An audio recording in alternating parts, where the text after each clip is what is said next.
Ya oke, saudara izinkan hari ini saya share kepada saudara sebuah kebenaran yang sederhana tapi saya percaya dan yakin karena ketika saya baca perikopnya itu sebenarnya berbicara tentang sebuah nasihat yang diberikan oleh Rasul Paulus kepada jemaat yang ada di Filipi dan juga saya percaya karena Alkitab itu tidak pernah out of date ya, nggak pernah istilahnya apa tuh kuno atau ketinggalan. Tulisan ini memang tulisan kuno, umurnya udah ribuan tahun. Tapi selalu update ya saudara, selalu nasihat yang ada di dalam firman itu adalah nasihat yang berguna untuk kita. Pada zaman postmodern, ini bukan modern lagi, udah lewat kan zaman modern, postmodern, ya, zaman yang luar biasa ini. Nah mari buka bersama dengan saya Filipi pasal yang keempat, ayat 4 sampai dengan ayat yang ke-9. Mohon maaf ini kemarin saya bikin PowerPoint-nya mepet, saudara. Jadi staf kami nggak bisa pada waktu saya minta tolong teman, ya. Dan tadi pagi ketika saya cek, ya ampun kok kecil banget ya. Tapi ya udahlah, wong namanya minta tolong. Bersyukur aja, amin, saudara. I hope saudara bisa tetap melihatnya karena layar saudara tadi saya datang, wah ini lumayan, ini layarnya agak lebih lebar. Tadi pagi saya khotbah di Sidoarjo, layarnya sepertiganya ini ya. Jadi jemaat bisa kelihatan saudara, yang paling belakang jelas nggak bisa saya tahu ya. Tapi yang di depan-depan masih bisa lah. Yuk saya bacakan ayatnya buat saudara agak sedikit banyak ya. Tapi biarlah kiranya ini bisa saudara ikuti dengan baik ya. Bersukacitalah senantiasa dalam Tuhan. Sekali lagi kukatakan bersukacitalah. Hendaklah kebaikan hatimu diketahui semua orang. Tuhan sudah dekat. Janganlah hendaknya kamu khawatir tentang apapun juga. Tetapi nyatakanlah dalam segala hal keinginanmu kepada Allah dalam doa dan permohonan dengan ucapan syukur. Maka damai sejahtera Allah yang melampaui segala akal akan memelihara hati dan pikiranmu dalam Kristus Yesus. Jadi akhirnya saudara-saudara, semua yang benar, semua yang mulia, semua yang adil, semua yang suci, semua yang manis, semua yang sedap didengar, semua yang disebut kebajikan dan patut dipuji, pikirkanlah semuanya itu. Dan apa yang telah kamu pelajari, terima apa yang telah kamu dengar, apa yang telah kamu lihat padaku, lakukanlah itu maka Allah sumber damai sejahtera akan menyertai kamu. Saudara, kalau saudara baca ayat-ayat sebelumnya dan sesudahnya, saya akan menemukan bahwa ini adalah merupakan sebetulnya nasihat terakhir dari Rasul Paulus. Jadi Rasul Paulus ngomong kepada jemaat di Filipi, kemungkinan besar dia bilang, bahkan aku mungkin tidak akan bisa ketemu dengan kamu lagi. Dan lewat surat inilah dia menuliskan ya, dan itu dikirimkan kepada jemaat yang ada di Filipi. Nah kita tahu saudara, selalu yang namanya nasihat terakhir itu pasti penting dan harus sungguh-sungguh kita perhatikan, betul nggak saudara? Ya, melihat kadar kepentingan daripada message yang Paulus berikan kepada jemaat yang ada di Filipi. Ketika saya membaca dan kemudian saya merenungkan, saya melihat bahwa ayat-ayat ini adalah ayat-ayat yang sebetulnya cocok untuk memberi nasihat kepada kita yang hidup di akhir zaman. Atau lebih tepatnya para hamba Tuhan seringkali ngomong di akhir daripada akhir zaman katanya. Kita baru aja dengar sebuah berita yang jujur saja agak sedikit mengkhawatirkan, yaitu ketika Israel menyerbu Iran. Ya, Israel menyerang Iran. Apakah ini kita sudah ada masa di mana kita ada di ambang penggenapan dari Yeskiel pasal 36 ya kalau nggak salah itu. Ya kan, ketika Israel menyerang maka Israel akan dikepung ya oleh banyak negara ya, nggak banyak sih, ada beberapa ya, Iran, Irak, lalu kemudian Turki, lalu Rusia itu Gog dan Magog itu ya. Nah, saya nggak tahu apakah itu menuju ke arah sana, ya kan? Tapi beberapa negara yang terlibat dan terkait seperti Amerika misalkan, agak sedikit chaos ya saudara. Tetapi meskipun demikian, Alkitab memberikan selalu kepada kita nasihat bagaimana kita bisa bijak hidup di tengah-tengah zaman yang seperti ini. Terlepas daripada apa yang saya tadi ngomong, saudara kalau kita lihat zaman kita ini, wow. Saya kalau bandingin ya saudara, misalkan ketika saya masih SMA dulu ya, itu sekitar tahun 80-an. Sekarang sama anak sekolah sekarang, itu beda banget saudara. Jadi zaman kita dulu masih SMA dengan anak-anak kita yang sekarang. Dengan adanya kemajuan misalkan teknologi yang luar biasa. Zaman saya SMA itu seingat saya internet belum ada. Ya, seingat saya. Kalaupun ada itu masih primitif sekali. teknologinya. Tapi sekarang tuh udah begitu luar biasa. Apalagi dengan adanya teknologi yang namanya artificial intelligence atau kecerdasan buatan. Siapa yang pernah nonton Mission Impossible yang terakhir ya? Ya, saya nonton ya saudara. Sama anak saya, sama istri saya bertiga ya. Ketika pulang, saya tanya sama anak saya, kita kira-kira menurutmu itu ada nggak? Itu bakal ada nggak? Itu kan teknologi AI yang kemudian bisa mengendalikan pusat tiap-tiap negara yang punya senjata nuklir, rudal nuklir ya. Indonesia nggak masuk sih saudara. Anyway, nah, lalu AI-nya ngancam kalau kamu nggak mau nurutin maunya saya gitu kira-kira, maka dia akan melepaskan rudal Amerika, rudal Cina, rudal India, rudal Prancis, rudal Inggris, rudal Jerman, itu akan berseliweran dan tentu saja dunia ini akan hancur.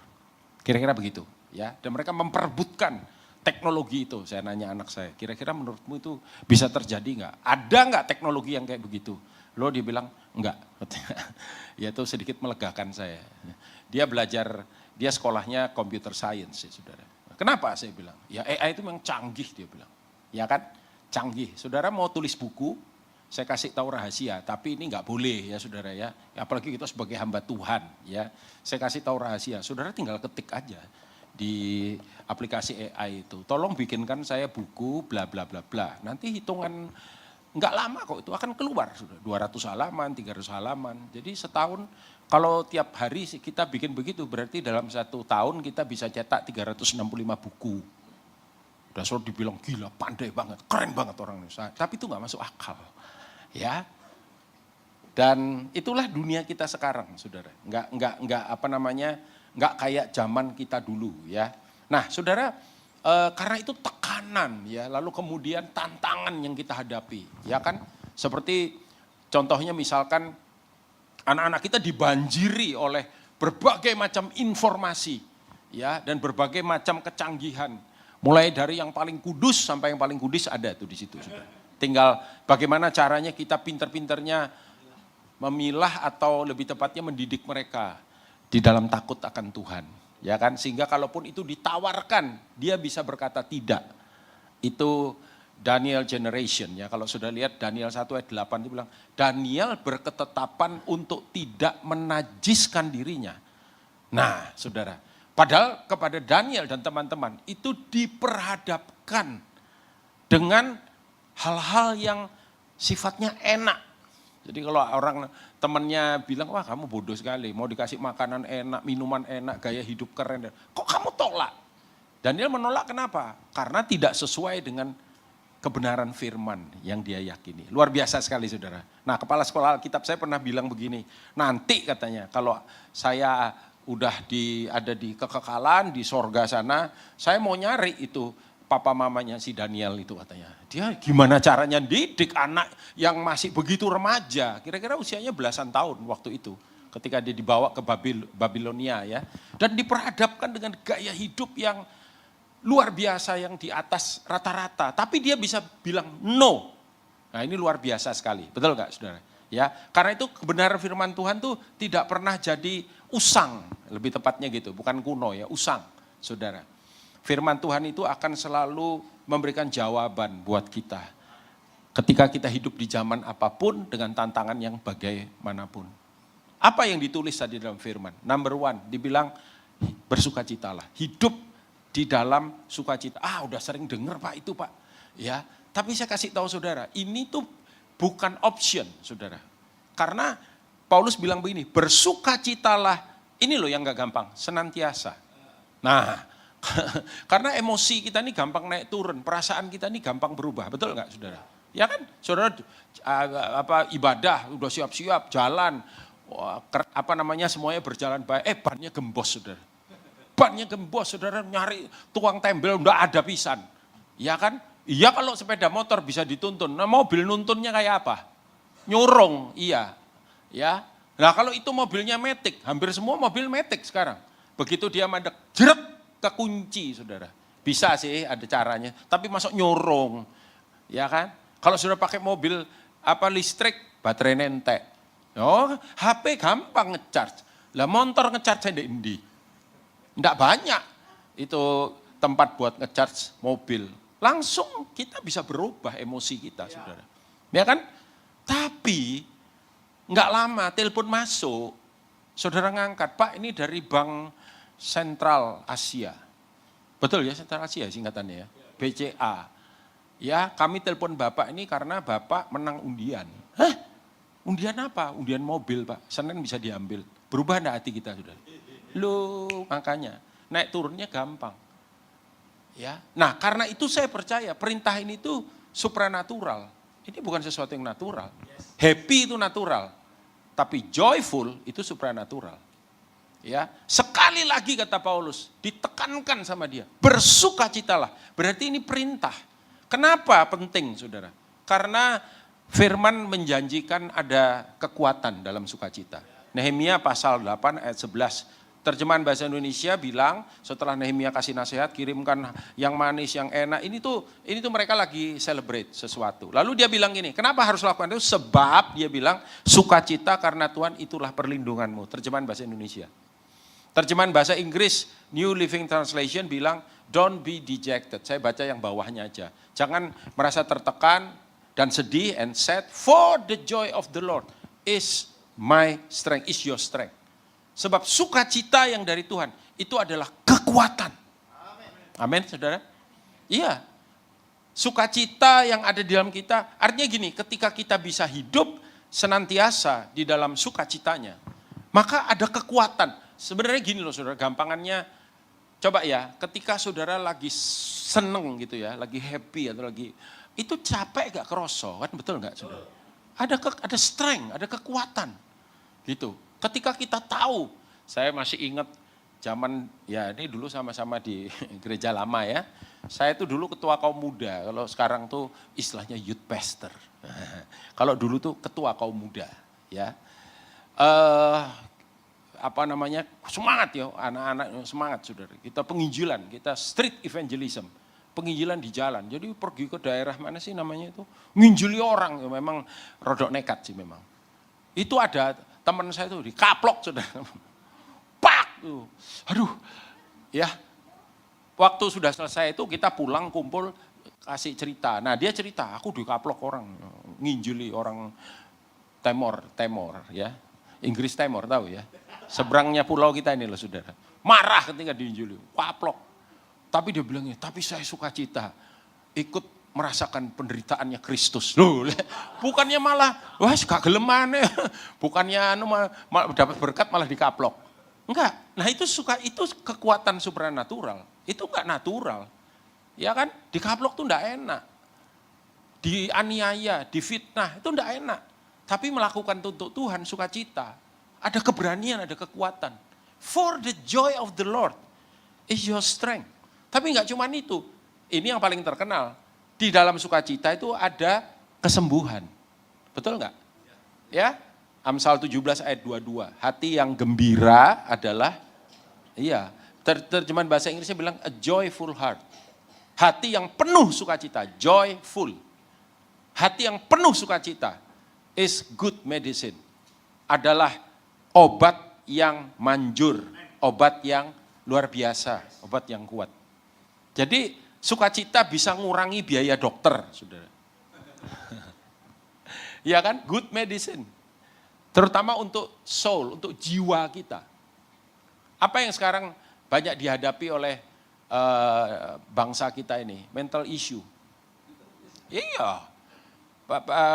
Masalah kejiwaan. Ya, sampai-sampai, loh di mana-mana sekarang rame itu orang ngomong.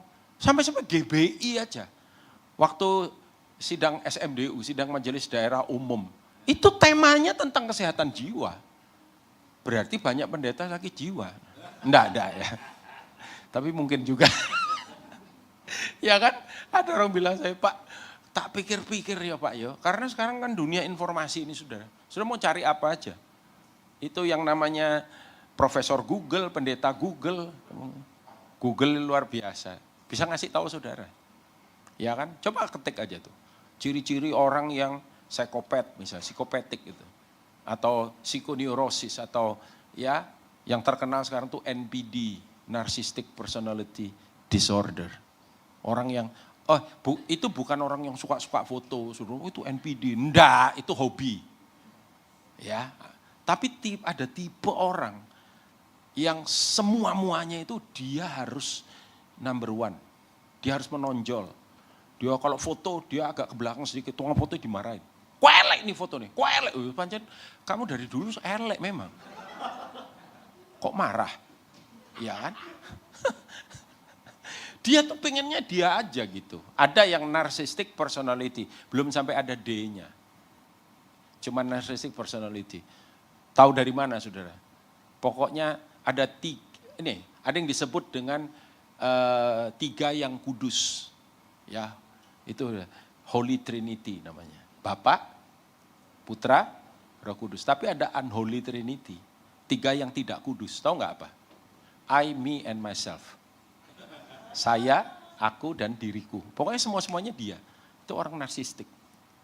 Kalau dia nggak merasa kurang dihargai, merasa kurang, ya semua orang ada kebutuhan dihargai. Tapi kalau over, berlebihan, too much orang bilang. Ya itu narcissistic personality. Dan kalau itu nggak sembuh, dia makin menjadi-jadi. Keluar D-nya yang di belakang itu namanya disorder. Disorder itu artinya kacau. Udah narsistik kacau. Saudara punya teman baik, punya suami, punya toksik gitu saudara. Beracun. Ya, ada satu buku yang ditulis itu. Kalau temanmu toksik, 2 aja kemungkinannya kalau kita dalam Tuhan. Ya kita doakan supaya Tuhan jamah dia. Atau ya nggak usah bergaul. Judul bukunya itu When to Walk Away. Artinya jangan buang sampah sembarangan. Ada lagi yang baru. Bukan ya. When to walk away itu kapan kita pergi. Ya, ada teman kita yang model toksik begitu. Ya lama-lama kita keracunan. Kalau deket sama dia, saudara. Nah yang susahnya kalau itu adalah suami atau istri. Makanya yang muda-muda, yang masih single, jangan gampang-gampang cari jodoh. Jangan cuma mengandalkan ini. Ya, lihat yang lebih dalam dari itu. Jangan cepat-cepat ngambil keputusan. Bawa ketemu pendetamu, gembala komselmu. Kalau menurut Koko, dulu kita punya anak rohani, saudara. Cewek, dokter, pinter. Ya, satu kali dia deket sama satu cowok, dokter juga. Di Bali, bukan di Surabaya. Dia tanya saya, nek misale calonku ini tak bawa ketemuan Koden sama Celisa, boleh nggak? Boleh saya bilang. Coba liatin, ajakan ngomong, pinter dia. Ya, nanti kasih tahu aku kayak apa. Ketemuan sama saya, sama istri saya. Saya kasih beberapa pertanyaan, saya mau ngecek. Dia ini ready nggak? Dia dewasa nggak? Dia, ya sekalipun cuma sekali ketemu. Begitu pulang dia telepon, ya apa menurut Koden? Menurutku gak apa-apa terus noai. Tapi ya tetap kamu mesti alert. Ya, saya lihat, sekarang sukses saudara. Punya anak 1, sukses. Meritnya apa, bagus.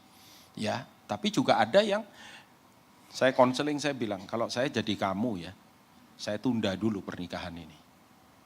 Karena saya lihat, ini calonnya ini ada gejala-gejala bau-bau NPD ini.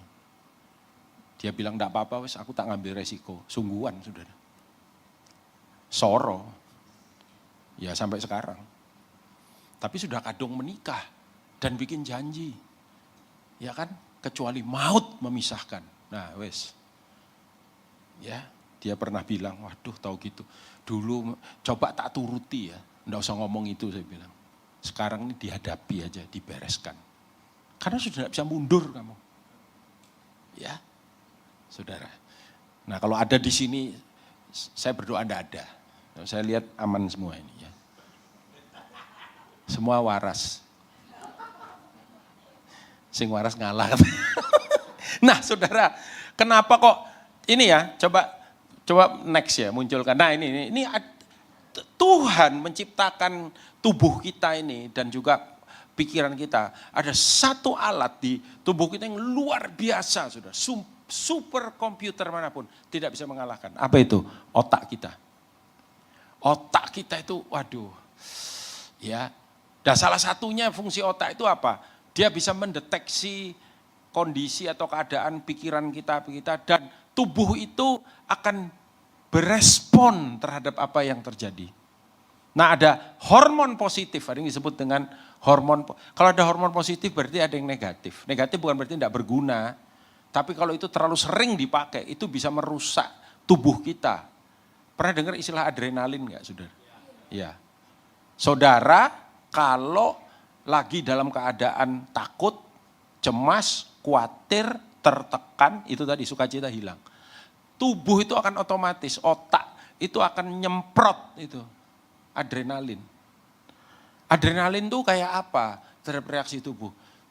Detak jantung saudara jadi lebih cepat. Tidak normal kayak sekarang. Sekarang saudara rileks kan, duduk dengar firman ketawa.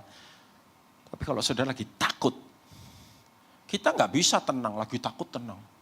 Ya, lagi aku ini takut tuh, tapi aku sukacita banget, nggak bisa. Itu opposite, saudara, emosinya. Ya. Nah Alkitab bilang ketika kita sukacita, ketika kita, ini ada 4 hormon, tidak secara bersamaan disemprotnya. Tapi ya kadang-kadang 2, kadang 1 tergantung kondisinya. Coba lihat tuh, nanti bisa dibaca sendiri. Dopamin itu yang menciptakan perasaan. Kalau otak itu merintahkan dopamin disemprot, set, kita rileks gitu. Ya. Saudara lagi duduk makan bareng sama temen, chemistry nyambung, happy, relax kita. Itu dopamin disemprot, saudara. Atau serotonin itu yang ngatur, nah suasana hati, tidur, nafsu makan, bagus untuk fungsi syaraf. Ya mungkin kalau makan bareng tuh gitu kok. Ya toh, kan ada ayatnya tuh. Perut kenyang, hati senang, berkat datang. Enggak, itu bukan ayat ya saudara ya. Ya, makanya kenapa orang kalau meeting atau lagi membicarakan hal, kok mangan sih? Lapar, oksigen kurang, nggak nyampe otak, lemot. Bawaannya ngamuk tok saudara. Jadi bikin kenyang dulu, oksigennya cukup, bisa mikir cerah, tenang, enak. Ngomong enak. Ya, coba lihat tuh saudara. Lalu kemudian oksitosin itu disebut hormon cinta. Seperti ibu sama anak ketika ibu itu kan hamil 9 bulan, lahir dia yang nyusui, dia yang ngerumat, dia yang nurture. Itu ibu itu disemprot itu oksitosin. Makanya kan mama kalau sama anak, biar bagaimanapun ya, istri saya ini anak saya 23, yang nomor 1 umurnya, yang nomor 2 22. Beda setahun setengah lah sebetulnya bedanya. Ya. Dan berita baiknya mereka masih single sampai hari ini. Belum pernah pacaran anak saya. Karena memang kita didik kamu kalau kamu pacaran, kalau sudah siap menikah. Kalau belum siap menikah enggak usah pacaran. Dan enggak usah tebar pesona juga. Ya kan? Enggak usah juga coba-coba. Anu aja, berteman baik. Itu kan ada tahapannya saudara. Namanya casual friendship. Ya. Lalu close friend, teman dekat, ya, teman baik dulu, good friend, close friend. Nah kalau sudah di teman dekat itu sudah di perbatasan, itu namanya romantic relationship. Sebelum engagement, pertunangan. Jadi kalau sudah teman dekat, jangan terburu-buru juga ambil keputusan. Wah ini jadi seminar love, sex, and dating ya. Loh iya betul. Dan itu saya praktekkan sudah dalam hidup saya. Ngomong visi, ngomong gimana. Nah, itu saya ngomong sama anak saya. Nah jadi anyway balik ke ibu sama anak. Makanya kenapa kok ya anak saya itu udah 20-an tahun waktu kuliah. 2 minggu mereka pergi, istri saya bilang, aku tak datangi arek-arek ya. Kangen dia. Saya bilang, oh, baru 2 minggu. Entah nono pirang wulan ngono lho. Iya kan? Nangis dia. Ya sudah Pigio.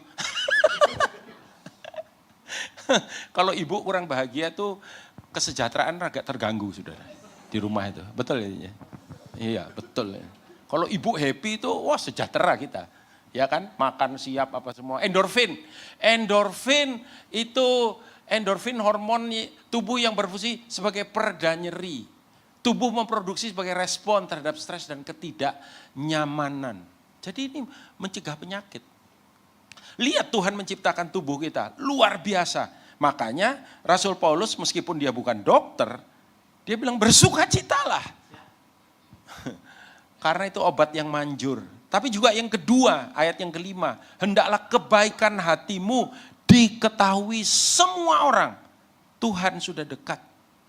Saudara, pada akhirnya ya, kita di dalam mengikut Tuhan itu, orang cuma pengen lihat. Kalau kita itu orang baik, saudara. Saya nggak bilang baik itu bisa menyelamatkan kita itu anugerah korban Kristus. Tapi di dalam berhubungan dengan siapa saja, baik di dalam gereja maupun di luar gereja, saudara harus hidup dalam kebaikan. Benar nggak saudara? Kekristenan ditolak kebanyakan.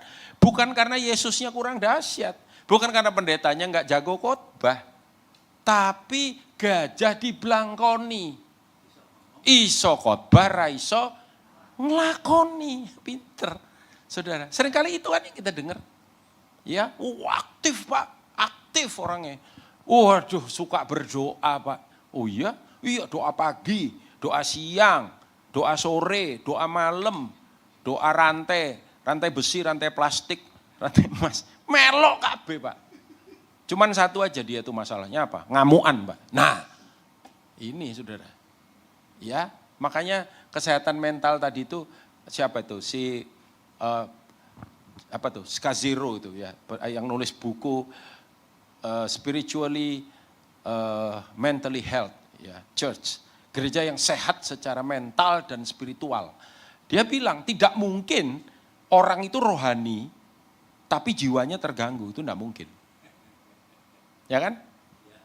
Saya pernah ada di satu gereja, pengerjanya bisi, saya Pak lihat ibu yang di sana, itu pendoa kami Pak, itu luar biasa Pak, pendoa kami.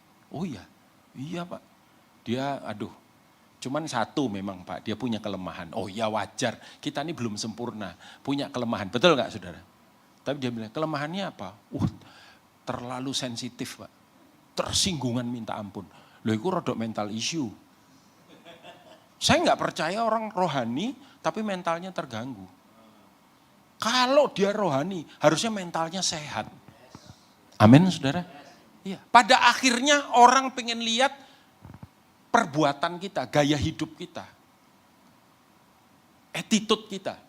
Nah saudara, ketika saudara berbuat baik, orang tidak bisa fitnah saudara. Ini 1 Petrus 2 ayat 12, dibilang, milikilah cara hidup yang baik di tengah-tengah bangsa-bangsa bukan Yahudi. Supaya apabila mereka memfitnah kamu sebagai orang durjana, mereka dapat melihatnya dari perbuatan-perbuatanmu yang baik dan memuliakan Allah pada hari Ia melawat mereka. Artinya apa? Ketika kita gagal hidup baik, kita bisa jadi sandungan, saudara, buat orang lain. Tidak cuma itu, perbuatan baik juga menghasilkan kehormatan. Itu, mendatangkan kehormatan. Ya, cobalah kalau kalau gembala itu kan, pasti kita tuh berapa bulan sekali itu ke Adiasa. Ya, entah dari jemaat sendiri, jemaat orang lain, kenalan baik atau, dan disitulah kita akan melihat yang meninggal ini itu modelnya kayak apa. Ya, sing mokong ketok, sing ngawur ketok, tapi sing apik ya ketok. Orang bilang Pak ini orang baik Pak, orang ini Pak, oh mereka cerita jasa. Dan saudara kalau kita lihat kebenaran firman Tuhan, ada satu imam namanya Yoyada. Siapa Yoyada? Yoyada itu yang dampingi Raja Yoas. Yoas ketika dilantik masih 7 tahun umurnya. Dan 2 Tawarikh pasal 24 ayat 2 berkata, Yoas melakukan apa yang benar di mata Tuhan selama hidup Imam Yoyada. Jadi Imam Yoyada ini yang bimbing dia. Nah dalam 2 Tawarikh 24 ayat 15-16 diceritakan akhir hidupnya. Yoyada menjadi tua lanjut umur lalu matilah ia. 130 tahun umurnya ketika ia mati. Ia dikuburkan di kota Daud di samping raja-raja. Jadi ada pekuburan raja. Saudara, artinya kalau raja itu mati dikuburnya di situ. Yang dikubur di situ berarti adalah apa saudara? Raja. Tapi Yoyada enggak. Dibilang nih lihat, ia dikuburkan di kota Daud di samping raja-raja. Kenapa? Karena perbuatan-perbuatan yang baik di Israel terhadap Allah dan rumahnya. Ya. Jadi dia perbuatannya dia, kesaksiannya dia, hidupnya dia itu dipandang begitu mulia sampai ketika dia mati, imam punya kuburan sendiri, kuburan biasa. Ditaruh di pekuburan raja. Dapat kehormatan dia. Tapi gak cuma itu, yang lebih penting lagi, ya saudara, perbuatan baik itu memuliakan Bapa yang di sorga. Matius 5 ayat 16. Demikianlah hendaknya terangmu bercahaya di depan orang. Terang kita. Seringkali kita bilang terang Tuhan. Tapi kali ini Injil mencatat terang siapa saudara? Terang kita. Ya. Bagaimana caranya terang kita bercahaya di depan orang? Supaya mereka melihat apa? Perbuatanmu yang baik dan memuliakan Bapakmu yang di sorga. Orang kadang-kadang kita enggak usah nginjil, kita cuma berbuat baik, orang tuh bisa tertarik. Ya kan? Seperti misioneri yang pergi ke Tengger itu. Saya pernah dengar cerita kesaksian. Dia lulusan Fakultas Pertanian, mengabdikan dirinya di Tengger untuk misi. Membantu petani-petani yang ada di sana kan kebanyakan Hindu. Petani-petani yang ada di sana. Untuk nolong perkebunan, pertanian dan lain sebagainya. Single dia, cowok. Sampai setelah sekian tahun. Jadi dia enggak pernah, Pak Bapak ini perlu juru selamat. Enggak, dia enggak ngomong itu. Dia cuma bantu masyarakat. At the end, satu hari ada petani yang nanya, kamu ini siapa sih sebetulnya? Nah baru dia ngomong, bertobat orang ini. Udah ada gereja di Tengger. Ya, memang pada akhirnya Tuhan kasih upah sama dia. Dapat gadis desa dia saudara. Menikah dengan orang Tengger. Makanya kalau kita Galatia 6 ayat 9 dan sampai 10 itu dibilang gini, janganlah kita jemu-jemu berbuat baik. Karena apabila sudah datang waktunya, kita akan menuai jika kita tidak menjadi lemah. Artinya kita pasti dapat upah dari Tuhan. Amin saudara.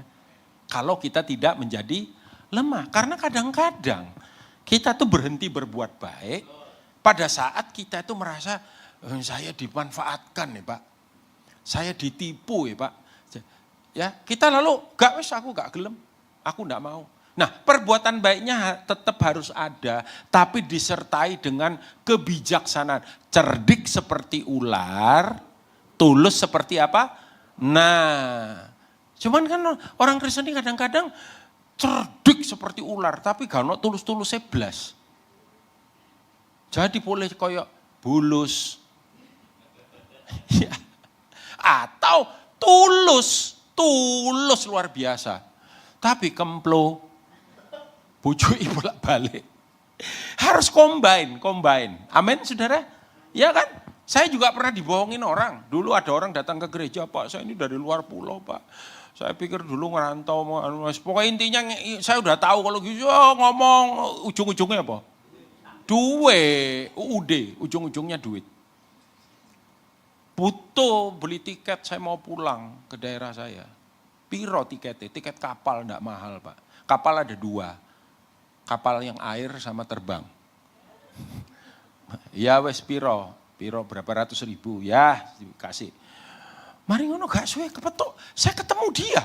Loh katanya pulang. Iya Pak waktu itu ono ae alasane wes.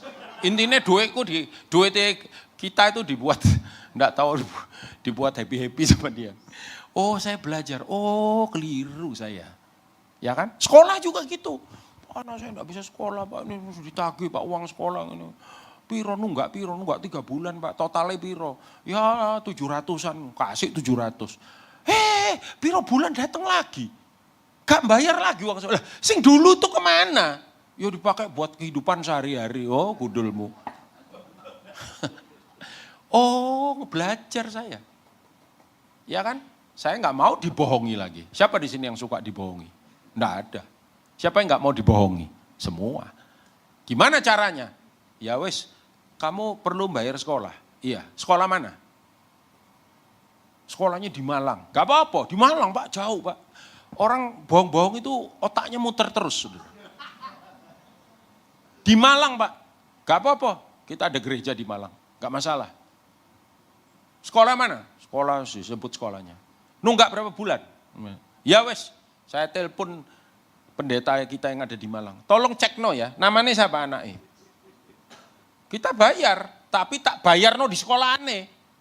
Itu yang ada satu orang datang mau pulang ke Makassar Pak minta duit. Naik kapal. Oke, kalau gitu besok janjian ya, ada staf kita. Kancanano, enterno nek perlu ke pelabuhan, tukokno tikete, munggak no kapal. Pak, saya tuh enggak mau ngerepoti gereja Pak. Buat apa ngerepoti Pak Daniel? Saya bisa beli sendiri. Gak percaya aku. Kapok.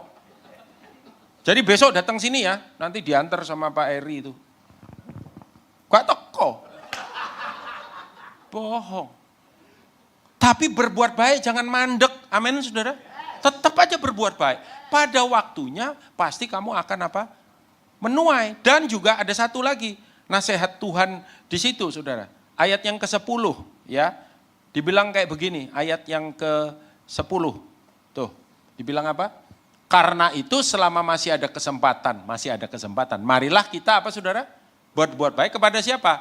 Semua orang. Tetapi ada prioritasnya. Tetapi terutama kepada kawan-kawan kita seiman. Nah kalau yang di dalamnya ada butuh. Di luar juga butuh. Yang mana yang nomor satu kita tolong? Yang di dalam lah. Amin saudara. Itu saya bilang, Pak gereja kita ini fokusnya cuma ke dalam. Tidak pernah nolong keluar. Saya talah, ini bocoran ayatnya. Terutama kepada, loh kalau keuangan kita terbatas. Ya kita utamakan keluarga kita. Ya kan, anak saudara sakit. Tonggo juga sakit, butuh. Iki yo butuh. Loh mosok terus iki dipindah no kene. Boleh anakmu mati. Tonggone urip. Mulia itu.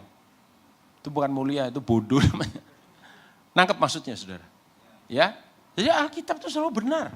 Dan kemudian menang atas kekhawatiran bahaya loh saudara. Seperti saya, tadi hormon itu begitu, khawatir itu apa? Hormon yang jahat itu disemprot terus.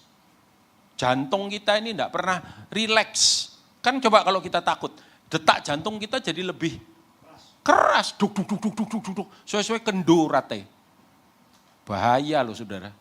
Ya, nah karena itu dibilang ayat 6, janganlah hendaknya kamu khawatir tentang apapun juga. Apapun loh saudara, bayar uang sekolah anak, belanja rumah, ada kebutuhan-kebutuhan lain misalkan. Tetapi nyatakan dalam segala hal keinginanmu kepada Allah dalam doa dan permohonan dengan ucapan syukur.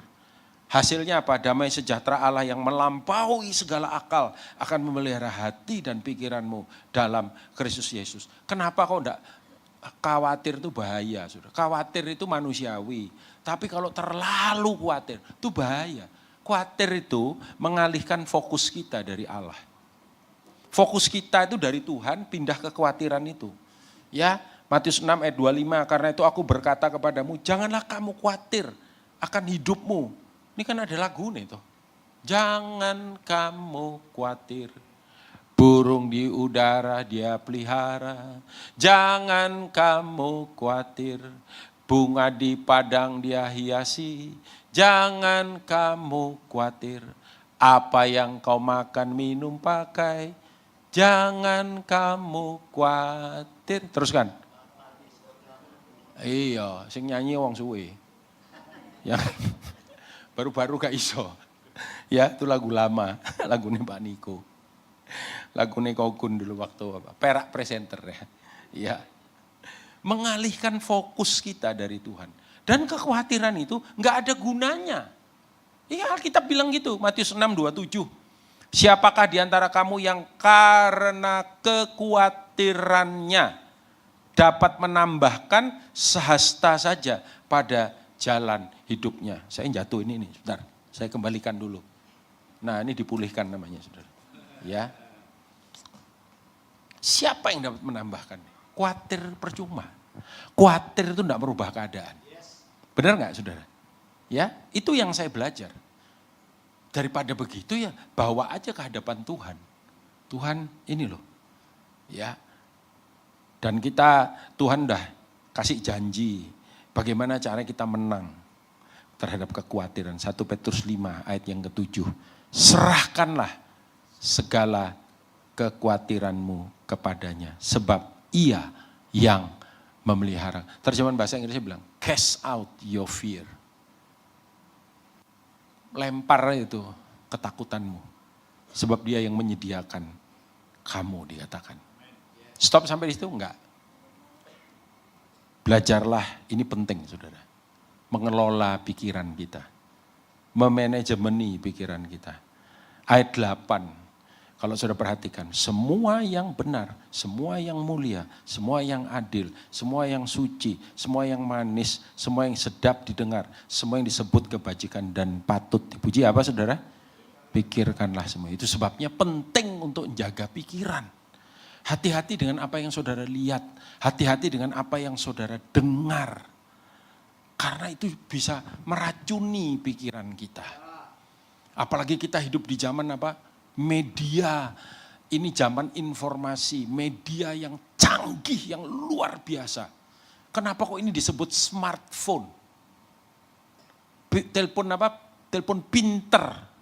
Karena memang smart. Ya. Coba kalau ibu-ibu lagi ngecek daster di Tokopedia. Diluk maneh, Shopee, Lazada, nawari daster kabeh ngene. Roh tekon dia yo. Sampai ada yang bilang, hati-hati loh kalau ngomong ada handphone. Handphone kita tuh seperti mengerti omongan kita katanya. Betul? Seperti nangkep katanya pikiran kita. Bisa juga. Ya karena dulu itu loh. Ini bukan body shaming, bukan ya saudara ya. Kan ada penyanyi yang sumbing itu loh saudara. Ada orang sumbing, itu dia nyanyi terusan, direkam, dinyanyi, dimasukkan ke TikTok atau kemana gitu loh. Gara-gara begitu dia jadi terkenal. Terus bikin album. Albumnya ya sumbing nyanyi. Gitulah saudara. Ya jadi guyu. Lah ini mohon maaf ya. Pernah kita tuh di Komsel guyon tuh. Ada ceritanya orang orang sumbing. Mamanya itu sakit. Ini sorry loh ya saya cerita itu guyu itu. Terus salah satu anak nih cerita, kemarin tuh waktu habis cerita itu, aku tuh banyak sekali dapat TikTok orang sumbing katanya. Kan kayak denger tuh ini tuh. Kayak denger ini. Nah hati-hati saudara. Saudara fine-fine aja, lihat IG, nemu IG-nya teman saudara, teman lama. Koncoku iki biyen jadi dulinane arek-arek dibully. Saiki kok keren ini ya. Kok hebat ya dia ya. Penasaran kan? Ngecekin, sugih saiki arek iki. Luar biasa nih. Wah. Terus saudara mulai apa?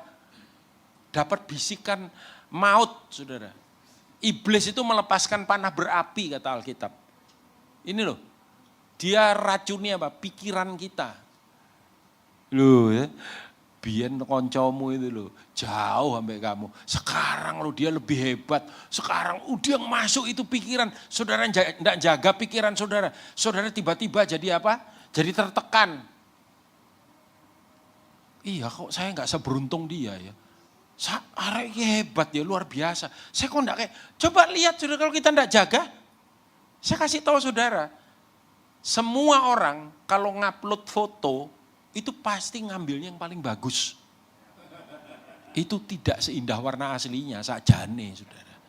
Jangan terlalu percaya. Amin saudara. Saya pernah baca artikel tentang photoshoot dari model-model yang ada di majalah. Itu kalau untuk foto yang paling depan itu ngambil fotonya bisa puluhan sampai ratusan saudara. Karena zaman dulu tuh enggak ada Photoshop yang bisa ngedit. Jadi fotografer tuh ngambilnya banyak sekali. diseleksi, dia ambil yang paling bagus. Itu yang ditaruh di sampul majalah. Saudara lihat sampul majalah itu, cek wayune, apa cek gantengnya orang ini. Asli ini gak kayak ngono bro. Kita ndak jaga pikiran kita. Kita ini merasa welek. Betul nggak saudara? Iya. Belum lagi kalau saudara dengar cerita, tulisan, dan coba berapa banyak kita tertipu saudara. Ada orang yang playing victim di media. Dia yang salah, tapi dia masukkan di media, dia bertindak sebagai korban. Netizen itu maki-maki orang yang dianggap itu menganiaya dia. Padahal dia itu bukan korban, dia yang mengorbankan orang lain. Cuman dia pinter drama, pinter acting. Nangkep saudara maksudnya? Hati-hati dengan apa yang masuk. Makanya Roma 12 ayat 2 bilang, janganlah kamu menjadi serupa dengan dunia ini. Tetapi berubahlah oleh pembaharuan, tuh Indonesianya budi bilang. Terjemahan bahasa Inggrisnya, but be transformed, atau dikatakan by the entire renewal of your mind. Berubahlah oleh pembaharuan pikiran. Transform itu bahasa aslinya, metamorfosa, inside out, berubahnya dari dalam. Ketika pikiran saudara berubah, hidup saudara juga berubah. Ketika pikiran saudara berubah, ngomong saudara juga berubah. Ya kan? Yang keluar dari mulut kita, datangnya dari mana? Hati dan pikiran kita, saudara. Ya. Kolose 3 ayat 1 dan 2. Ini nasihat luar biasa. Karena itu kalau kamu dibangkitkan bersama dengan Kristus, carilah perkara yang di atas, di mana Kristus ada, duduk di sebelah kanan Allah. Pikirkanlah perkara yang di atas, bukan yang di bumi. Isi pikiran kita. Dengan apa? Dengan Kristus. Kristus itu siapa saudara? Sang Firman. Banjiri, isi, bawa itu kebenaran firman. Itu masuk di dalam diri kita. Ini isinya apa saudara? Air. Kalau ini tak pencet, saya pencet banter gitu. Bledos lah. Sing metu apa? Iya, enggak mungkin Coca-Cola. Kalau hidup kita banjiri, kita penuhkan dengan firman. Ketika tekanan kehidupan itu mendesak kita. Yang keluar apa saudara? Firman. Tapi kalau saudara penuhi diri saudara dengan drama Korea. Bukan berarti nggak boleh. Terus drakor, kecanduan drakor. Nanti saya perhatikan ya orang-orang yang kecanduan drakor. Itu caranya dia dandan, modelnya dia cara ngomong. Persis kayak yang di drakor itu. Nanti dia nuntut suaminya. Kayak Lee Min Ho. Lah bojone gak kayak Lee Min Ho. Bojone kayak Tukul. Lho ya apa carane? Enggak. Makanya hati-hati, amin saudara. Loh iya, yang laki juga ngelihat, itu kan aktris drakor itu kan wayu-wayu ya saudara ya. Betul gak Yos? Gak wani deh ngomong, no bojoe sebelah. Saya ngomong istri saya, lencir-lencir itu. Kutilang, kurus tinggi langsing. Ya, kurus tinggi langsing ini ya elek ya toh. Wayu. Meskipun mungkin dulu gitu terus dioperasi. Begitu menikah punya anak, elek anaknya. Karena operasian. Saudara, semua yang kita lihat bisa menipu kita. Karena itu ayo kita jaga. Dan the last but not least, hiduplah dalam kebenaran. Ayat 9. Apa yang telah kamu pelajari, makanya jangan pernah berhenti belajar. Amin saudara. Kalau gereja bikin seminar, gereja bikin acara apa, mendidik, melatih, belok. Tapi bayar Pak, loh. Semua itu ada harganya, benar gak saudara? Yang gratis cuma satu, kasih tau kiri kanan bilang, keselamatan, bilang gitu. Nah, sisanya bayar rek. Ya kan? Iya, gereja kita bikin seminar keuangan waktu itu, bayar berapa? 250.000. Kita mau ikut Pak, ya tapi bayar Pak. Aduh tak bilang mental gratisan. Ya, kamu pikir pembicara datang tuh enggak ada biayanya? Kau pikir dia tinggal di hotel itu nol, gratis. Mangane, apa nih? Ada biayanya. bayarlah karena kita dapat sesuatu yang lebih berharga sebetulnya. Betul nggak saudara? Saudara dapat ilmu. Tapi kalau gratis itu anugerah, itu kasih karunia. Ya, belajar. Apa yang telah kamu terima, buka diri terhadap kebenaran. Apa yang telah kamu dengar, dan apa yang telah kamu lihat, jaga tadi telinga mata, tadi udah banyak.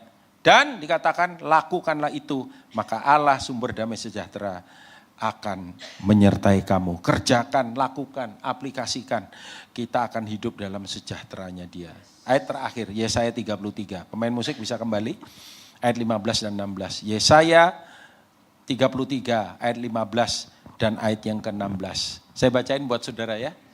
Ini senada dengan yang tadi kita baca di atas. Dibilang orang yang hidup dalam kebenaran. Yang berbicara dengan jujur. Hati-hati juga dengan apa yang keluar dari mulut kita. You are is what you think, you are is what you say juga. Amsal pasal berapa itu bilang, there is a power in tongue. Ya, kuasa lidah, ya kan? Nah, saudara, yang berbicara dengan menolak untung hasil pemerasan, yang mengebaskan tangannya supaya jangan menerima suap, yang menutup telinganya supaya jangan mendengar rencana penumpahan darah, yang menutup matanya supaya jangan melihat kejahatan. Itu pernah lihat gambar itu 3 simpanse yang bijaksana itu saudara. 1 nutup telinga, 1 nutup mata, 1 nutup mulut. Lalu di bawahnya ada tulisan, see no evil, hear no evil, speak no evil. Jangan dengar yang jahat, jangan lihat yang jahat, jangan ngomong yang jahat. Apa hasilnya saudara? Ayat yang ke-16 sambil bangkit berdiri. Mari kita baca sama-sama. Mulai dari ayat 16 itu. Ya, 1, 2, 3. Dialah seperti orang yang tinggal aman di tempat-tempat tinggi. Bentengnya ialah kubu di atas bukit batu. Rotinya disediakan, air minumnya terjamin. Amin saudara, haleluya. Kita hidup dalam perlindungan. Hidup di dalam penyertaan, penjagaan Tuhan. Tapi juga kita hidup di dalam kecukupan, bahkan kelimpahan yang daripada Dia. Tuhan Yesus memberkati.